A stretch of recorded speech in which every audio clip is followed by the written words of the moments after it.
Hi, I'm Valerie O'Hara, a third-generation stained glass designer at Pike Stained Glass in Rochester, New York.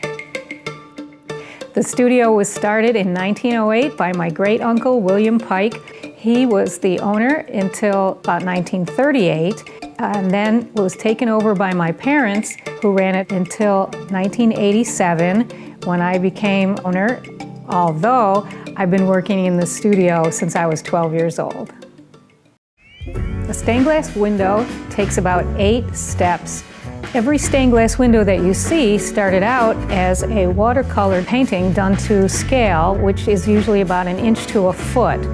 The paper that comes through the transparency of the watercolor is the closest medium to the light that comes through a window in stained glass.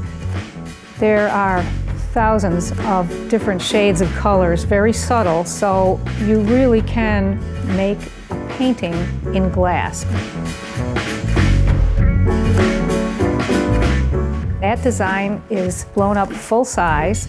We make copies, and one copy stays whole, and the other copy is cut into each individual piece, and that's how we cut our glass. We do it by hand, and that actually ends up being faster than any kind of cutting of glass that you could do with a machine. Every single piece is numbered. There could be thousands of pieces per window, so we have to keep track of those throughout the 8 major steps.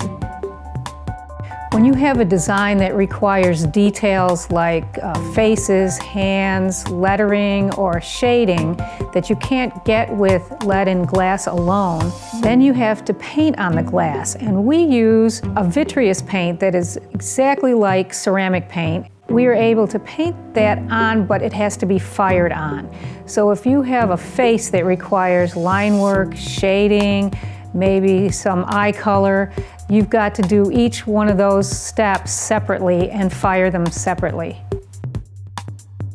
So after the glass is cut, each piece is assembled onto a pattern, and all of the strips of lead are bent and cut individually to form around each piece. Once the sections are assembled, they are soldered on both sides, and we have a finishing process that solidifies and waterproofs the windows before they're reinforced and installed into the building.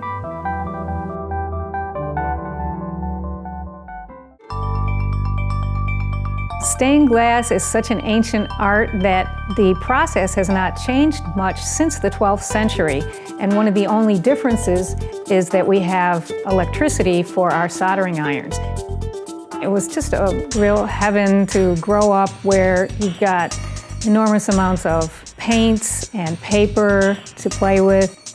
I ended up taking a lot of the process and the history and the artistry for granted until the resurgence of interest in crafts in the 70s.